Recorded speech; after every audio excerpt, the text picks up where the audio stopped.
and I could become cherished friends, Leo. You need therapy.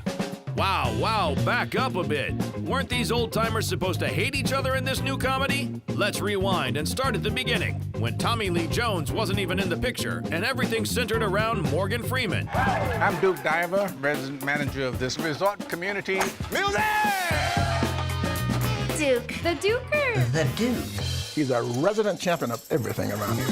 I'm a guy who's, I really like my job. I'm the resident manager of this, retirement resort. And I spend a lot of time and money making the residents happy. And sometimes I use petty cash for things that don't quite fit into the corporate category of reasonable expenditures, like maybe hiring strippers, something for a party for the guys, buying golf clubs for people.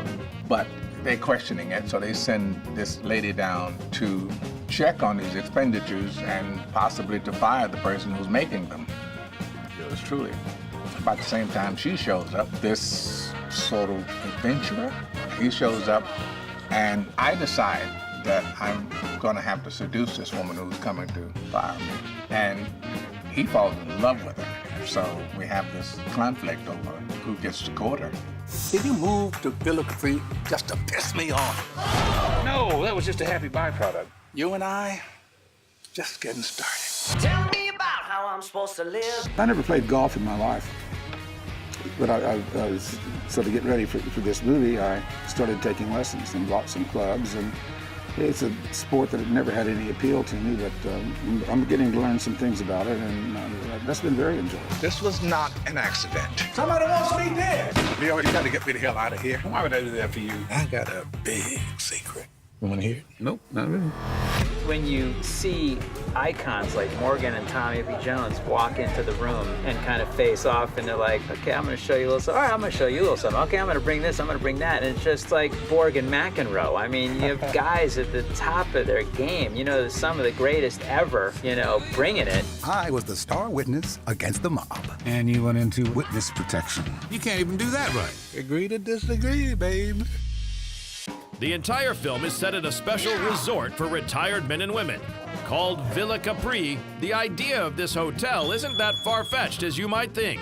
I made this up, I thought, and after I'd written it, my producing partner, Kelly Davis, found online all these articles about some of these places in Florida that are like Peyton Place. I mean, there's swinger clubs, posted in the weekly newsletter, and retirement CIA lunch every Tuesday night, I mean, they're way wilder than I wrote, some of these places.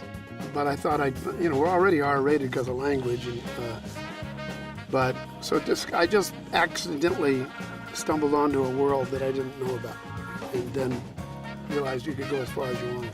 I think Ron wanted to stress that because people are in a resort home and they live there and they've kind of given up their regular home, that it doesn't mean they've given up on regular things in life. It kind of gives them more freedom because they kind of don't have big responsibilities. So I think he wanted it to have a very carefree, sort of happy feel.